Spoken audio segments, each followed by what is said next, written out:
The bear blocked the trail completely, and Kate Morrison's heart stopped. Not from fear, though fear was there, cold and sharp in her chest, but from recognition. That scar pattern running diagonally across the left shoulder. Those eyes, amber-brown with flecks of gold, staring directly at her with an intensity that made her knees weak. She knew this bear, and somehow, impossibly, this bear knew her. "Don't move," Kate whispered to the 4 tourists behind her, her voice barely audible over the wind whistling through the alpine spruce. They were on day 3 of a 6-day trek through the Alaska Range, following a narrow game trail that wound between rock outcroppings and thick brush. The kind of trail where you hoped you wouldn't meet a grizzly because there was nowhere to go, no room to maneuver, just 20 feet of exposed path with cliffs on one side and dense vegetation on the other. But here she was, a massive female, easily 400 pounds, positioned directly in the center of the trail like a living barricade. Her head was up, ears forward, but she wasn't displaying aggression. No huffing, no jaw-popping, no swaying, just complete, unwavering stillness as she stared at Kate. And those scars. 3 parallel lines across her shoulder where the fur had never grown back properly. A notch missing from her left ear. Minor facial scarring along her muzzle. Kate had seen those marks before, catalogued them in her memory during 2 desperate nights 9 years ago when she'd sheltered an injured cub and prayed it would survive until rescue arrived. "Is she going to charge?" a man whispered behind her. Richard, a software engineer from Portland on his first wilderness trek. "I don't know," Kate admitted, which wasn't the reassuring answer a guide was supposed to give. But honesty felt important when you were staring at 600 pounds of predator that had materialized on the trail like a ghost with a purpose. The bear shifted her weight, but didn't move from her position. Her gaze remained locked on Kate, but something else was happening. Her ears kept swiveling backward toward sounds up the trail that Kate couldn't yet hear. The bear was monitoring something behind them, up the slope where the trail continued toward the ridge. Kate's mind raced through protocols. Back away slowly, make yourself appear large, speak in calm, low tones, never run. But none of those protocols addressed what to do when a bear you once saved recognizes you in the middle of the wilderness and refuses to let you pass. Because that's what this was. Recognition. Kate could see it in the way the bear's focus narrowed on her specifically, bypassing the other 4 humans as if they were irrelevant. "Kate!" That was Jennifer, a retired teacher from Anchorage. "Why isn't it moving?" "She's blocking us," Kate said quietly, her wilderness guide instincts finally catching up to her shock.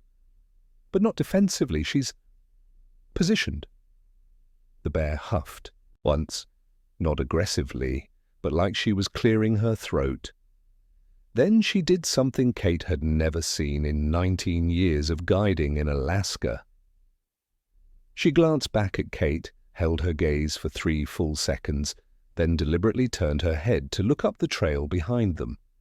"Look here, pay attention," then back to Kate. "Did you see?" "Oh my God," Kate breathed. "She's warning us." Warning us about what? Richard's voice had climbed half an octave. Kate strained to hear what the bear was hearing. The wind made it difficult, masking sounds, carrying false signals. But then she caught it. Branches breaking, not the light snap of a moose browsing or the rustle of a caribou moving through brush. Something heavy, something moving with purpose. The bear heard it too. Her ears flattened slightly and she shifted her stance, widening her position on the trail, blocking not just the path forward, but creating a barrier, a wall of fur and muscle and intention between Kate's group and whatever was coming down from the ridge. My legs refused to move, not from terror, but from impossible certainty. She knew me, After 9 years across hundreds of miles of wilderness, she knew exactly who I was, and she was protecting me from something I couldn't yet see. "Everyone stay absolutely still," Kate commanded, her voice steadier than she felt. "Do not reach for bear spray. Do not make any sudden movements. Something else is happening here." The bear never took her eyes off the trail ahead, waiting, watching, standing guard like a sentry who'd been posted with specific orders: let nothing pass. Kate's heart hammered against her ribs, each beat carrying a single, impossible thought that repeated like a drumbeat. She remembers. She remembers. She remembers. And the sound of breaking branches grew louder. 9 years ago, Kate had been scouting new routes in a remote canyon system 40 miles south of here when the weather turned. Summer storms in Alaska don't announce themselves politely. They arrive with violence, dumping rain in sheets that turn dry creek beds into roaring torrents in minutes. She'd been heading back to her truck when she heard it, the sound of water where water shouldn't be, crashing through a narrow gorge with the force of a freight train. Flash flood. She'd scrambled up the canyon wall, finding purchase on wet rock, pulling herself onto a ledge just as brown water exploded past below her, carrying logs and debris and the torn vegetation of everything in its path.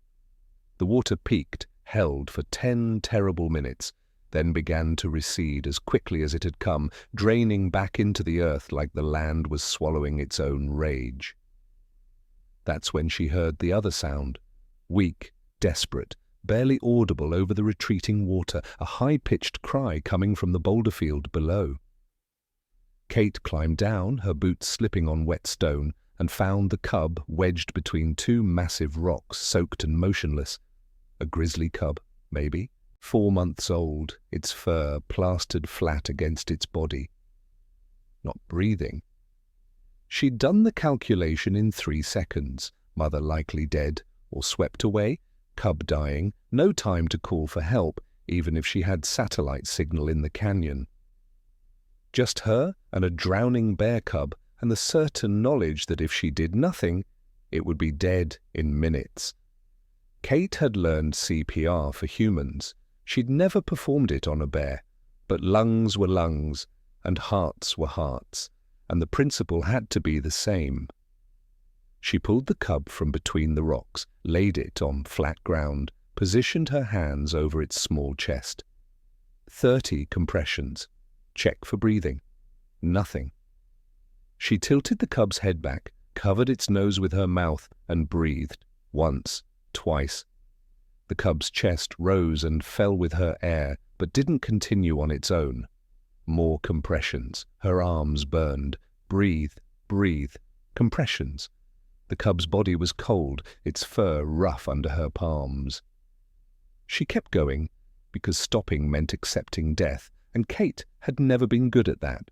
Compression rhythm. She counted out loud, her voice echoing off wet stone. 27, 28, 29, 30. Breathe into its nose, watch the chest rise, and then, impossibly, miraculously, the cub gasped. A horrible, wet, desperate sound as water expelled from its lungs and air rushed in. Its eyes flew open, unfocused and wild. It made a noise Kate had never heard before and would never forget, a soft, pleading vocalization, half whimper and half cry, that said, "I'm alive, but I don't understand why everything hurts." "You're okay," Kate whispered, her hands shaking so badly she could barely hold the cub steady as it coughed and wheezed. "You're okay, I've got you." The cub was hypothermic, injured, deep gashes on its shoulder from being battered against rocks, one ear torn, but alive. Breathing. Kate wrapped it in her rain jacket, held it against her chest for warmth, and made the call on her satellite phone. Fish and game would send someone, but it would take hours to reach this location. Maybe not until morning. She stayed.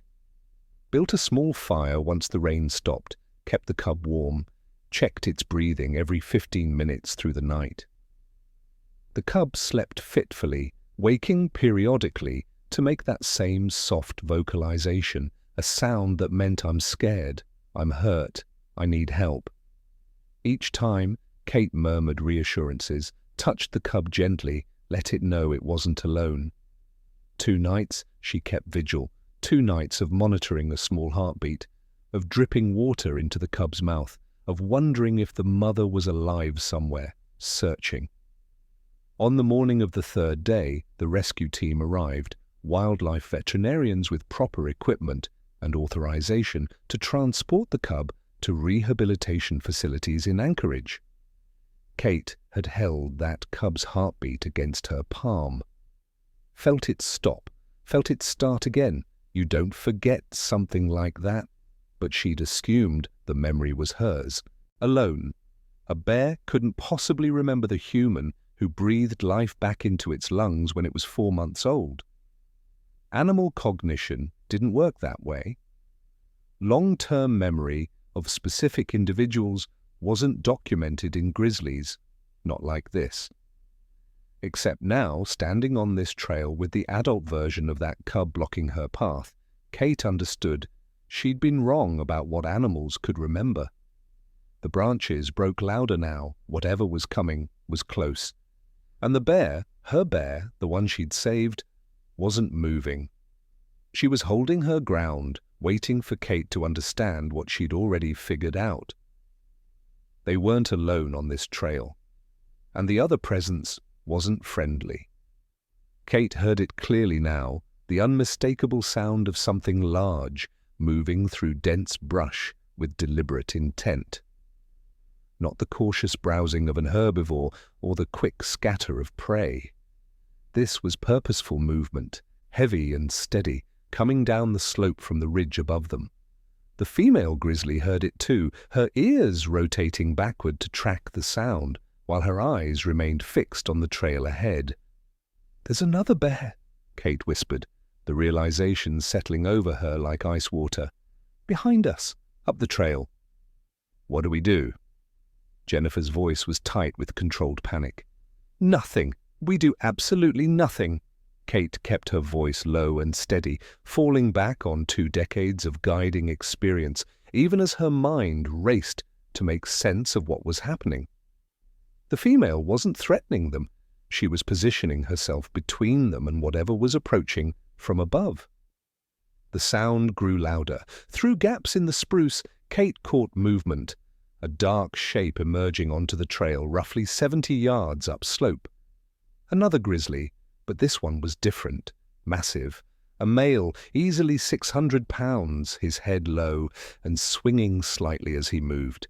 Even from this distance, Kate could read his body language. This wasn't a bear traveling through territory. This was a bear hunting. Male grizzlies were known to kill cubs, to attack smaller bears, to exhibit predatory behavior that people rarely witnessed. And this male had been tracking something, following scent or sound down the trail until he'd encountered Kate's group from behind. They would have walked right into him, unaware, vulnerable, if the female hadn't blocked their path. The male stopped when he saw them, saw her, the female holding position on the trail. For a long moment nothing moved except the wind through the trees.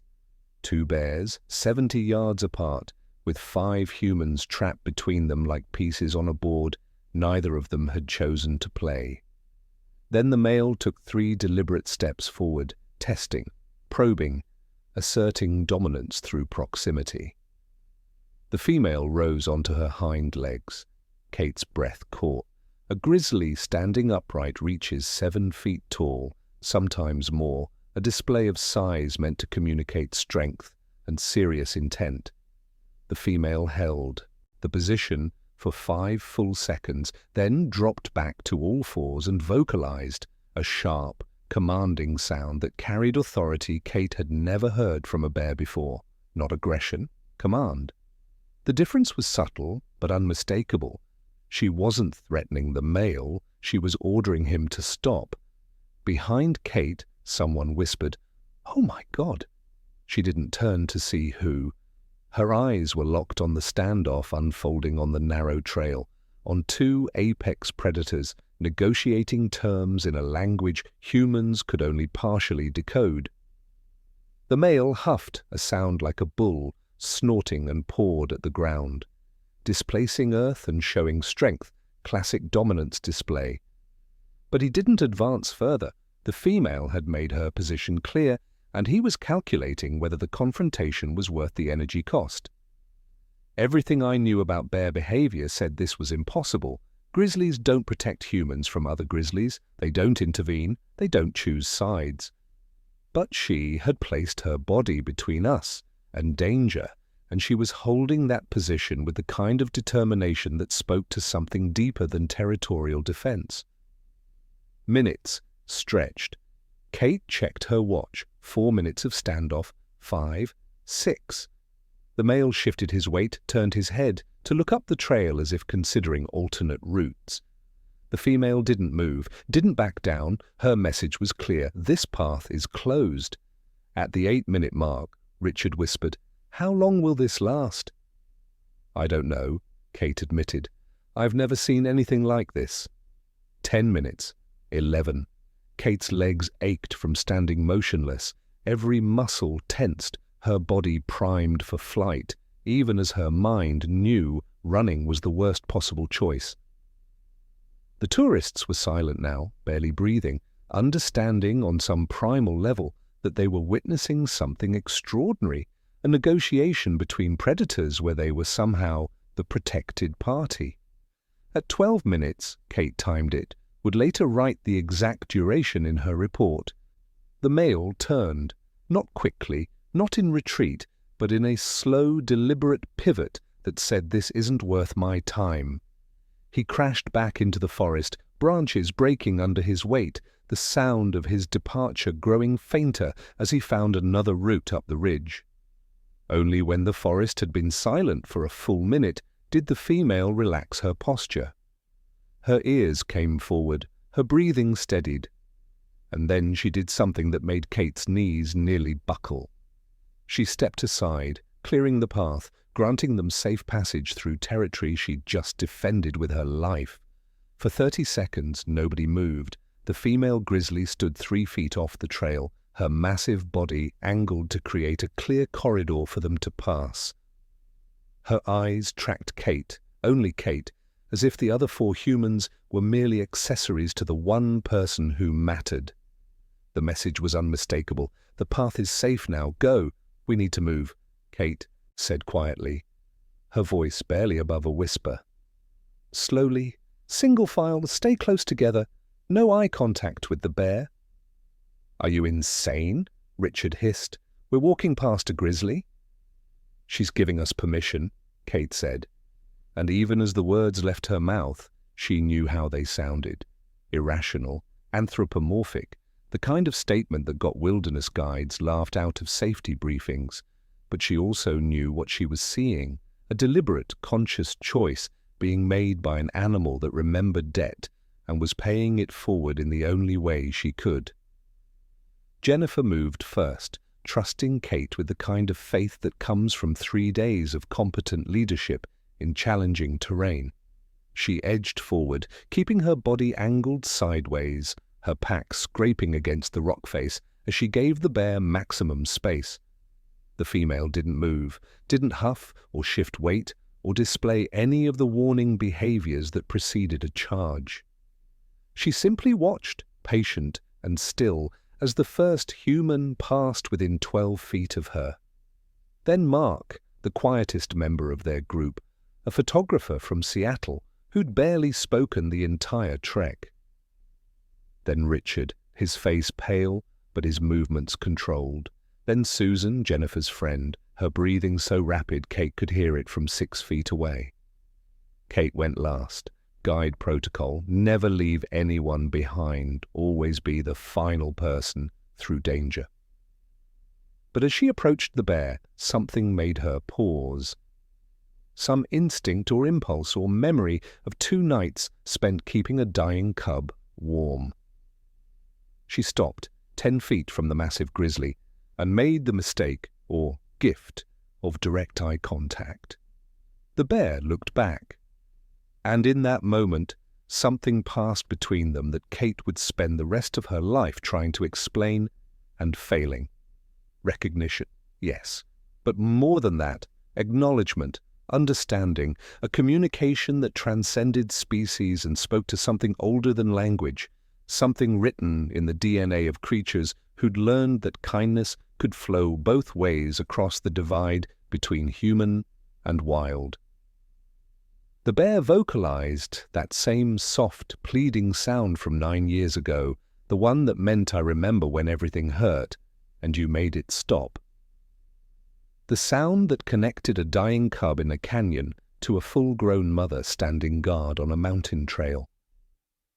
The sound that said you saved me, so I saved you. And now we're even, but also we're not, because debt isn't the right word for what this is. Kate's vision blurred. She blinked hard, trying to clear tears she hadn't realized were forming. "Thank you," she whispered, knowing the bear couldn't understand English, but hoping somehow the tone, the intention, would translate. "Thank you for remembering." The bear huffed once, gentle, almost conversational, and took a single step backward, increasing the distance between them, granting more space, making it easier for Kate to pass. And Kate understood. The moment was over. The debt was paid. They could both return to being what they were, human and grizzly, guide and wild animal, two species that shared territory but rarely shared understanding. Kate walked past, her legs unsteady, her heart hammering so hard she could feel it in her throat. She kept her movements slow and deliberate, respecting the bear's space, even as she marveled at the fact that space was being offered rather than defended. 20 feet past the bear, she stopped and looked back one final time. The female had returned to the center of the trail, watching them descend. Not following, just observing, making sure they cleared her territory safely, the way a guard watches prisoners leave a compound, not with hostility, but with the satisfaction of a job completed. "Keep moving," Kate told her group, though her own feet wanted to root to the spot, to stand there and memorize every detail of the bear's face, the exact angle of sunlight through her fur, the way she held herself with the dignity of something ancient and wise. But they needed distance, needed to honor what had just happened by not pushing their luck or overstaying the grace they'd been granted. They hiked for 10 minutes in absolute silence before Richard finally spoke. "What the hell just happened back there?" 12 minutes of my heart hammering against my ribs. 12 minutes of a wild animal choosing to protect strangers. The math didn't work. The biology didn't work. But I was living it. We all were. "I don't know," Kate admitted, though that was only partially true. She knew exactly what had happened. She just didn't have words for it that wouldn't sound like madness. They made camp early that afternoon, 3 miles down from the encounter, in a small clearing beside a glacial stream that ran clear and cold over smooth stones. Nobody suggested pushing forward to their planned campsite. The group needed time to process what had happened, to let adrenaline drain from their systems and return to something resembling normal human functioning. Kate set up her tent mechanically, her hands going through motions they'd performed hundreds of times, while her mind replayed every second of the encounter. The bear's eyes, that vocalization, the deliberate choice to step aside and grant passage. She'd guided in Alaska for 19 years, had encountered dozens of grizzlies, had studied their behavior with the obsessive attention of someone whose life depended on reading their signals correctly. And nothing in her experience or training explained what she'd just witnessed. "Kate?" Jennifer approached, 2 steaming cups of instant coffee in her hands. She offered one, and Kate took it gratefully, wrapping her fingers around the warmth. Can we talk about what happened up there? I'm not sure I can explain it. Try. Jennifer sat on a fallen log, her gaze steady and serious. Because I've been on a lot of guided trips, and I've never seen a guide look at a wild animal the way you looked at that bear, like you knew her. Kate sipped the coffee, buying time, trying to find words that wouldn't sound insane. 9 years ago, she finally said, I pulled a grizzly cub out of a flash flood. It wasn't breathing. I performed CPR until it came back. That bear on the trail, those scars on her shoulder, the notch in her ear, that was the cub I saved. Jennifer's eyes widened. You're certain? I documented every injury when I sheltered her, took photographs for the rehabilitation report. Those scars are as distinctive as a fingerprint. Kate paused, staring into her coffee. But here's what I can't explain. She recognized me. Not just that I was human, she identified me specifically. In a group of 5 people wearing similar gear, covered in scent from 3 days of hiking, she picked me out and positioned herself to protect me from that male bear. Bears can do that? Remember individual humans after 9 years?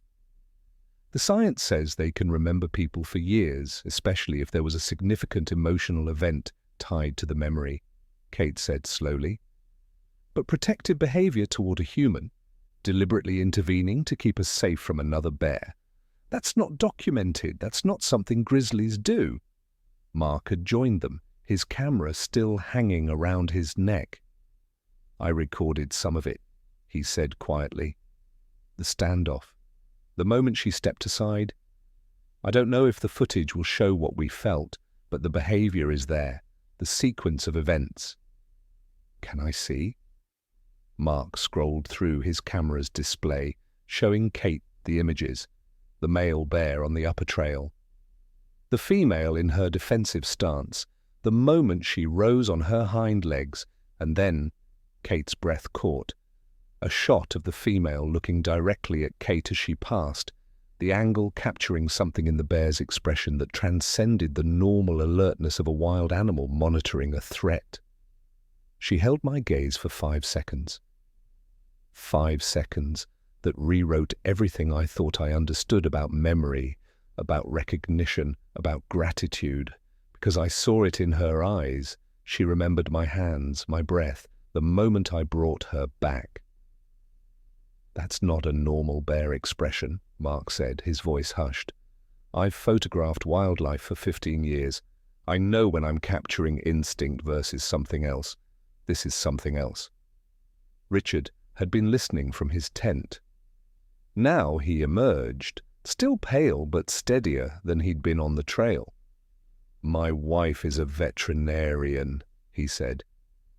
She's going to think I'm making this up, but I saw it too. That bear was protecting you specifically, Kate. The way she tracked you, the vocalization she made when you passed, that wasn't random behavior. Susan spoke up from where she was organizing her pack.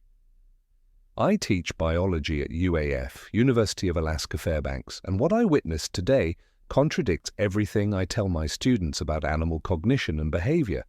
But I can't deny what happened. That bear made a choice. A conscious, deliberate choice to intervene on our behalf. Kate looked around at her group, 4 people who'd started this trek as strangers and were now bound together by shared impossibility. 4 witnesses who would either validate her story or think she was projecting human emotion onto animal instinct. But they were all saying the same thing. They'd all seen it. If you're going to write this up, Susan continued, I'll co-sign, add my credentials, because this needs to be documented even if it challenges everything we think we know about grizzly behavior.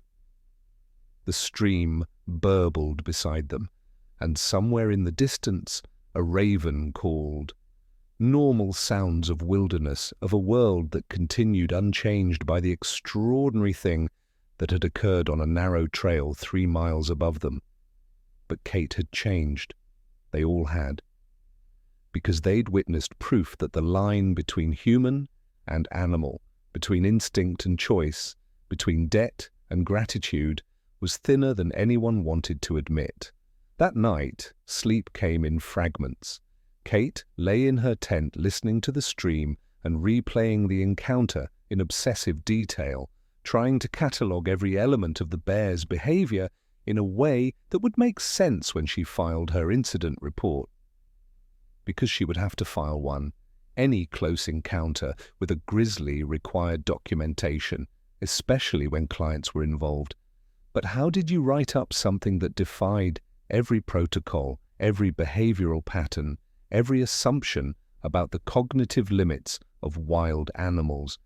At dawn, she gave up on sleep and started a fire, brewing coffee strong enough to chase away the exhaustion that had settled into her bones. Richard emerged from his tent first, drawn by the smell of caffeine and the promise of someone else being awake to share the strangeness of what they'd lived through. "I didn't sleep," he admitted, accepting a cup. "Every time I closed my eyes, I saw that male bear coming down the trail, and her, standing between us and him like a bodyguard." "Same," Kate said. "I keep running through alternative explanations, territorial defense, maternal instinct misdirected toward humans, coincidental positioning that looked like protection but was actually something else." "Do you believe any of those explanations?" Kate stared into the fire. "No." The rest of the group joined them as sunrise painted the peaks golden red, and for an hour they sat together in the kind of silence that follows profound experiences, the silence of people processing something that language couldn't quite capture. Finally, Susan spoke up, her biologist's mind clearly having worked through the night to frame the encounter in scientific terms. "I've been thinking about how to document this," she said. "We need to be careful. If we file a report claiming a grizzly recognized a specific human and deliberately protected her from another bear, we'll be dismissed as anthropomorphizing. Emotional, projection, amateur observers seeing what they wanted to see." "But that is what happened," Jennifer said firmly.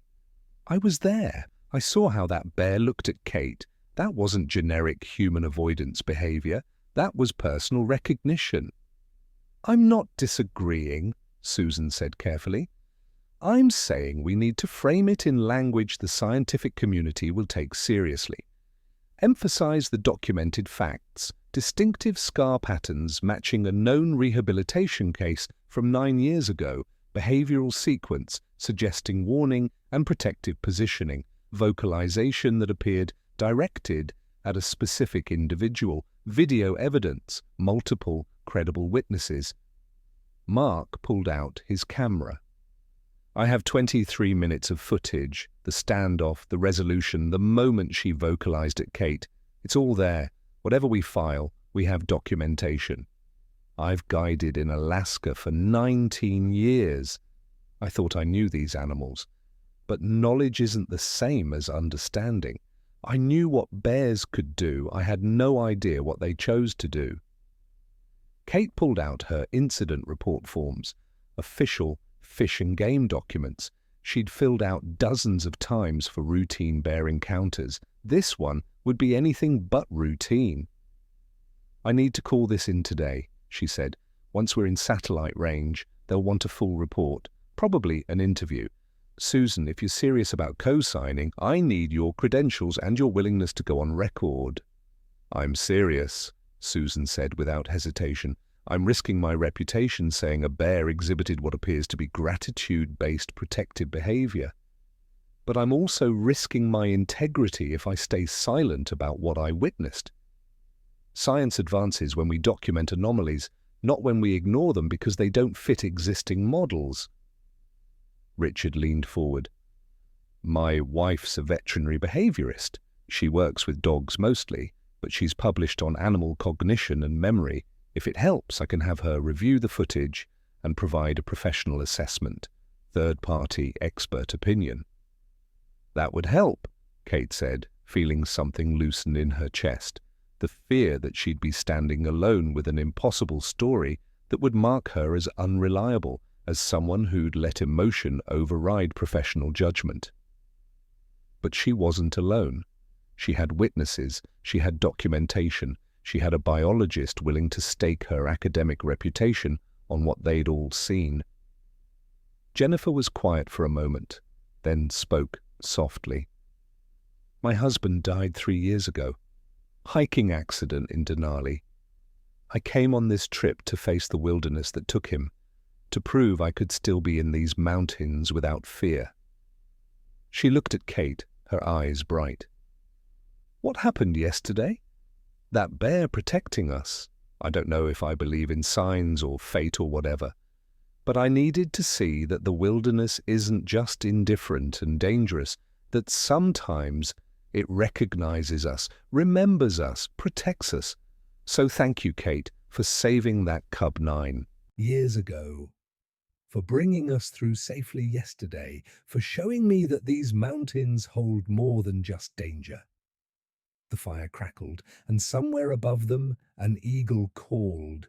They sat together as the sun climbed higher, 5 people bound by impossible grace, trying to find words for the moment when the wall between human and wild had dissolved and something ancient had flowed through. Recognition, debt, gratitude, protection. Whatever name it carried, they'd all felt it. 2 weeks after the encounter, Kate sat in her small cabin outside Talkeetna, surrounded by research papers and open browser tabs, trying to understand what she'd witnessed through the lens of science. The incident report had been filed, the follow-up interview with Fish and Game completed, Mark's footage had been uploaded to official databases. Susan's co-signed statement with her University of Alaska credentials prominently listed had added weight to a story that might otherwise have been dismissed as emotional interpretation of normal bear behavior. But normal was exactly what it wasn't. Kate had spent days diving into scientific literature on grizzly cognition and memory. The studies were clear. Bears possessed remarkable long-term memory, particularly for locations of food sources and dangerous encounters.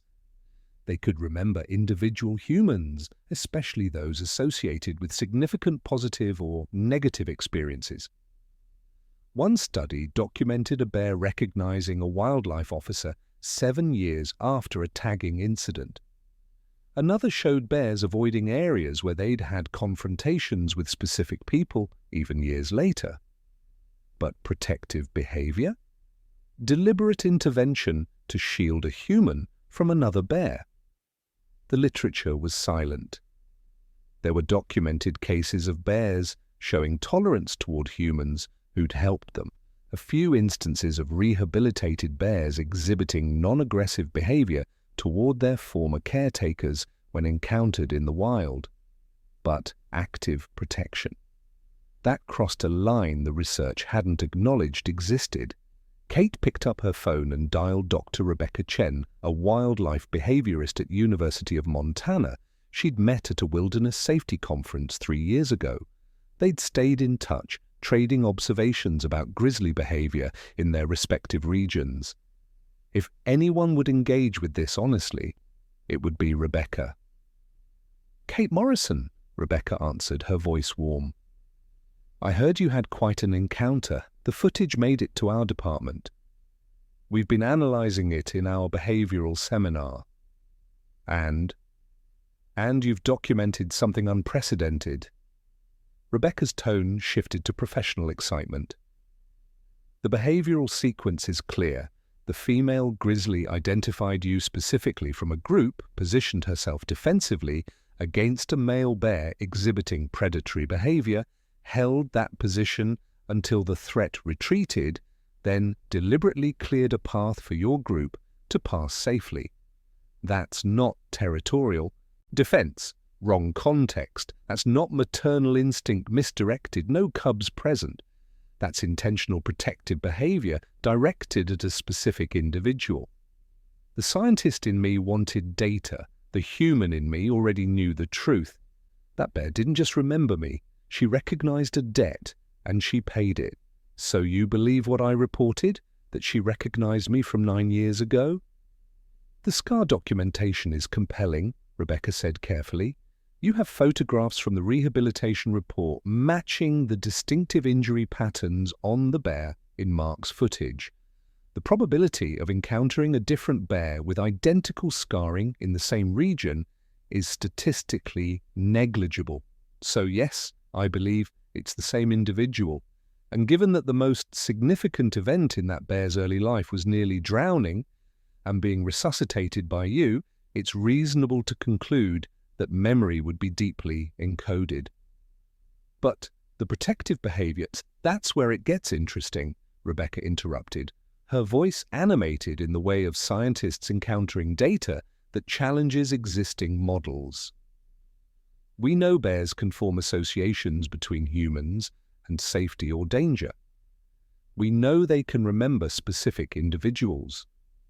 What we haven't documented is bears making the cognitive leap from "this human helped me" to "I should help this human" when they're threatened. That requires not just memory, but empathy, theory of mind, the ability to recognize another creature's vulnerability and choose to intervene. Kate heard papers rustling on Rebecca's end. "I'm writing this up for wildlife behavioral studies," Rebecca continued. "With your permission, I'd like to include your case as primary evidence for advanced social cognition in solitary large carnivores. This could reshape how we understand bear intelligence. Will anyone believe it?"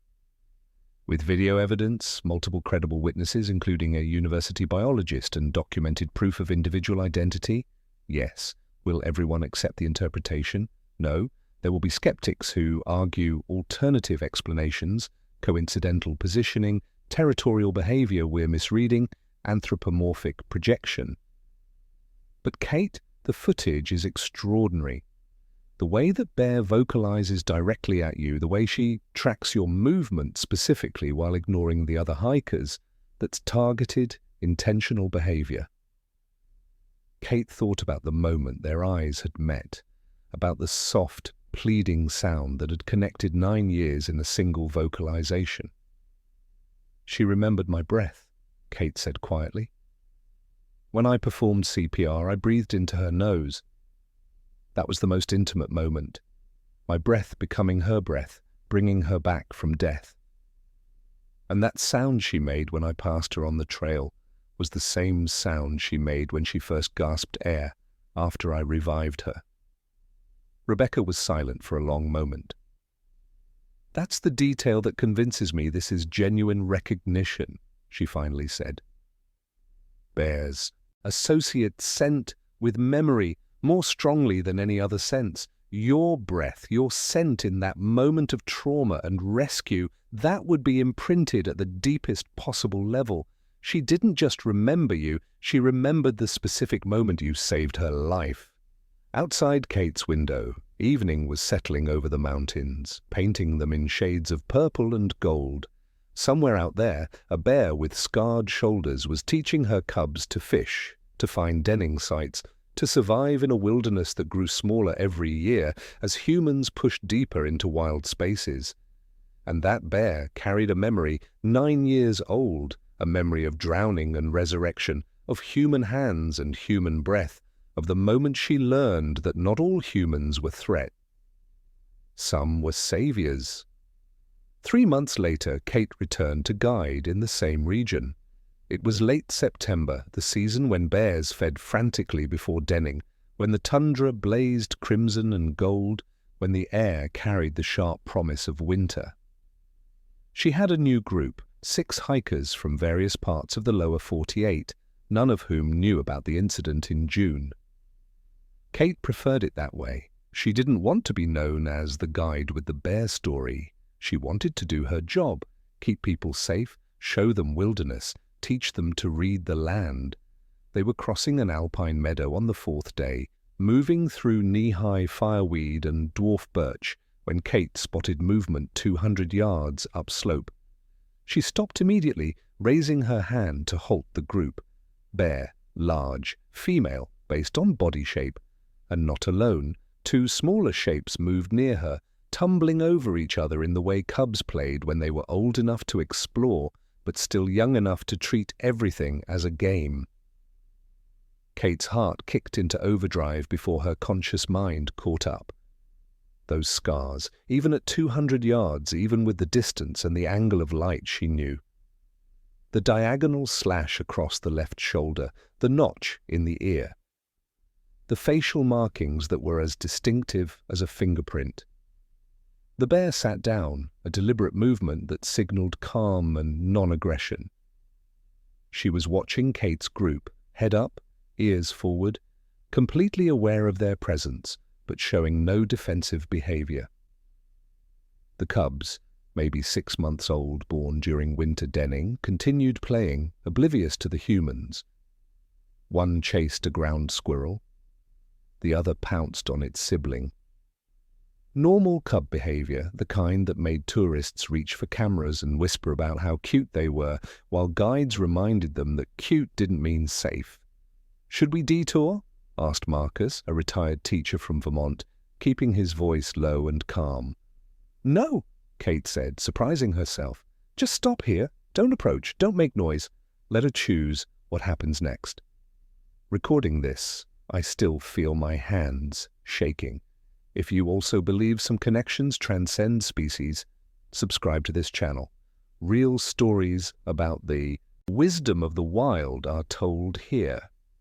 The bear remained sitting, positioned, so she could watch both her cubs and the humans. She wasn't blocking their path this time. They were in open meadow with multiple routes available. She wasn't warning them away or displaying territoriality. She was simply present, observing. And her gaze, Kate felt it even across the distance, was focused primarily on her. "Why is it just sitting there?" asked Elena, a young photographer on her first Alaska trip. "I thought bears with cubs were supposed to be super aggressive." "They can be," Kate said carefully. "If they feel threatened, she doesn't." One of the cubs bounded toward its mother, and the bear pulled it close with one massive paw, grooming its fur with her teeth in the tender way mothers cared for their young across species lines. The gesture was so ordinary, so domestic, that it created a surreal contrast with the wildness of the setting, this 400-pound apex predator sitting in alpine tundra, treating her cub with the same gentleness a house cat might show kittens. The second cub noticed the humans and stood on its hind legs, trying to see better. The mother vocalized, a low sound, not alarm but instruction, and the cub dropped to all fours and returned to her side. She was teaching them, humans exist, humans are present, watch them, but don't fear them. It was a lesson in coexistence, delivered in real time, and Kate understood with absolute clarity that she was meant to witness it. She didn't need to show me her cubs, she chose to. And I understood what she was saying. "You saved me, look what I built." My vision blurred, I was crying, and I didn't care who saw. The bear held her position for nearly 5 minutes, an eternity in wildlife encounters, when seconds typically determined whether an animal fled or charged. 5 minutes of peaceful observation, of cubs playing and mother watching, of humans standing transfixed by the ordinariness of extraordinary grace. Then the bear stood, a smooth unfolding of power and muscle, and began walking perpendicular to Kate's group, leading her cubs toward a berry patch visible on the far side of the meadow. She didn't hurry, didn't rush her cubs into panicked flight, just walked with the unhurried confidence of an animal that understood it held dominance in this ecosystem and chose to exercise that dominance through tolerance rather than aggression. The cubs followed, one pausing to look back at the humans one final time before its mother huffed and it scampered to catch up. 50 yards away, at the edge of the meadow, where tundra met tree line, the bear stopped. She turned, a deliberate, full-body turn that positioned her to face Kate's group directly. For 3 heartbeats, she stood motionless. Then she looked at Kate specifically, bypassing the other 6 humans to make direct eye contact across the alpine meadow. One tourist asked if we should move away. I shook my head. "She's not threatening us," I whispered. "She's saying goodbye." And somehow we all knew it was true. Something passed between them in that moment, a communication wordless and profound, carried in the language of posture and eye contact and shared memory. "Thank you," Kate thought, projecting the words with the desperate hope that intention could bridge the gap between species. "Thank you for showing me this.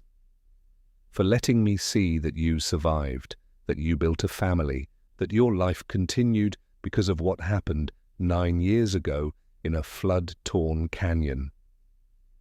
The bear huffed once, so softly Kate felt it more than heard it, and turned away.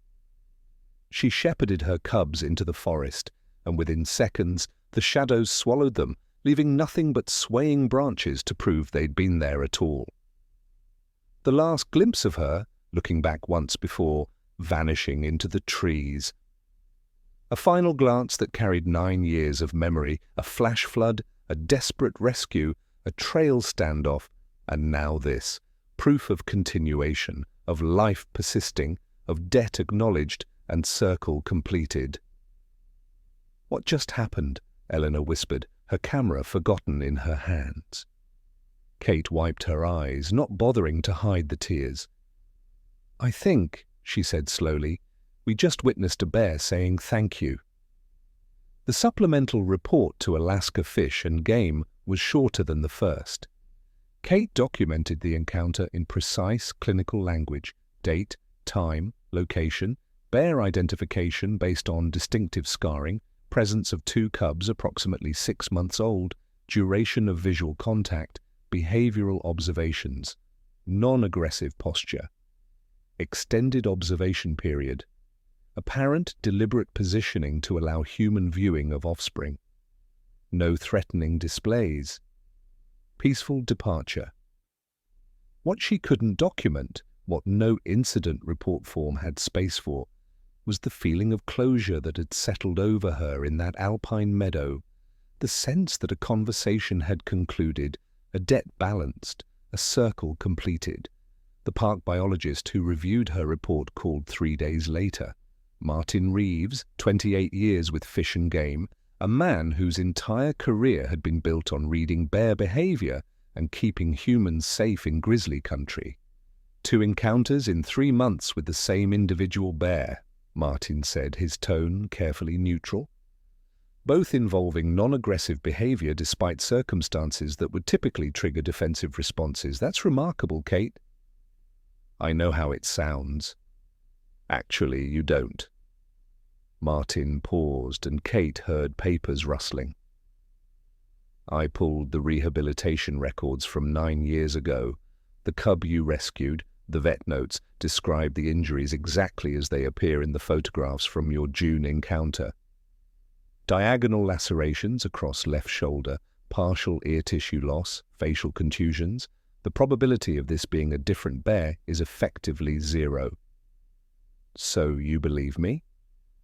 "I believe you encountered the same individual twice. I believe her behavior was atypical. What I'm struggling with, what we're all struggling with, is the interpretation. The scientific community doesn't have language for what you're describing because we don't have precedent. A bear recognizing and actively protecting the human who saved her life 9 years earlier? That requires cognitive abilities we haven't confirmed grizzlies possess. She's been aware of me this entire time. For 9 years, she's known where I am, and twice now, she's chosen to reveal that knowledge. That's not instinct, that's choice." "But you've seen the footage," Kate said. "Dr. Chen at University of Montana is writing it up. Susan Lambert from UAF co-signed the witness statement. This isn't just me projecting emotion onto random bear behavior." "I know," Martin said quietly. "And that's what makes this significant. We have documentation, multiple credible witnesses, and video evidence of behavioral sequences that challenge existing models of bear cognition. The paper Dr. Chen is writing will be peer-reviewed. It will generate debate, Some researchers will accept it, others will argue alternative interpretations. But Kate, regardless of how the scientific community responds, you need to understand something. What? You changed that bear's understanding of humans. When she was 4 months old and dying, a human saved her. That became her foundation for how she interprets human presence. She learned that not all of us are threats. Some of us are capable of compassion. And she's teaching that to her cubs. That's the part that matters most. Not whether we can prove she felt gratitude, but that her experience with you shaped how she navigates human-bear coexistence. Kate thought about the cubs playing while their mother watched calmly, learning, through observation, that humans could be present without being dangerous. She's creating a legacy, Kate said slowly, teaching tolerance instead of fear. Exactly. In a landscape where human-bear conflict is increasing, where development pushes deeper into wildlife habitat every year, bears that can coexist peacefully with humans have better survival odds. You gave her life twice, once in that canyon, and again by teaching her humans aren't always enemies. What she's passing to her cubs might ripple through generations. After the call ended, Kate sat in her cabin as darkness settled over the mountains. She thought about the canyon 9 years ago, about compressions and breath, and a small heartbeat stuttering back to life. She thought about the trail standoff, about 12 minutes of a bear holding position against a predator to protect 5 humans. She thought about the alpine meadow, about cubs playing, and a mother's final glance that said, "We're okay, you can stop worrying now." If you've ever witnessed something in nature that science can't fully explain, write "they remember" in the comments. Share your own story of animal intelligence below. The next morning, Kate hiked to the canyon where she'd found the cub. The flood damage had long since been reclaimed by vegetation, new growth covering the scars of that violent summer storm. She found the exact spot. She'd marked it on her GPS 9 years ago, where she'd performed CPR on wet stone while rain dripped from canyon walls. Fresh bear markings covered the trees nearby. Territorial markers, recently made, indicating a female grizzly, claimed this area as part of her range. The claw marks were too high for a smaller bear, too deliberate to be random tree scratching. Someone had marked this territory with intention. Kate ran her fingers over the claw marks, feeling the deep grooves in bark. The bear knew where she'd been saved, had returned to this canyon, marked it, claimed it. Whether that was coincidence or something deeper, Kate would never know for certain. But standing there in the quiet forest, listening to water trickle over the same stones where a cub had nearly died, she felt the weight of connection that transcended proof. She returned every season to guide in that region, watching for a scarred female with growing cubs, hoping for glimpses that never came, but trusting they were there. The wilderness kept its secrets, revealed its wonders in moments of grace, then withdrew behind the veil of green and stone. But Kate knew the truth that would carry her through every remaining year of guiding. Somewhere in those mountains, a bear taught her cubs about the world. And part of that teaching included a lesson about the human who breathed life back when everything had gone dark. The human who proved that compassion could flow across the species divide. The human who saved a life and received years later the same gift returned. Some debts transcend understanding. Some gratitude requires no language. Kate Morrison performed CPR on a dying grizzly cub 9 years ago, and that cub grew into a mother who understood enough about memory and debt and connection to protect the one human who mattered most. The wilderness remembers, and sometimes, impossibly beautifully, it says, "Thank you." I've told Kate's story to maybe a dozen people, half smile politely. They think she's anthropomorphizing, projecting human emotion onto animal behavior. The other half get very quiet, because they've seen it too, that moment when an animal looks at you and you absolutely know there's someone home behind those eyes, someone who remembers, someone who chooses. The scientific community will debate Kate's encounter for years.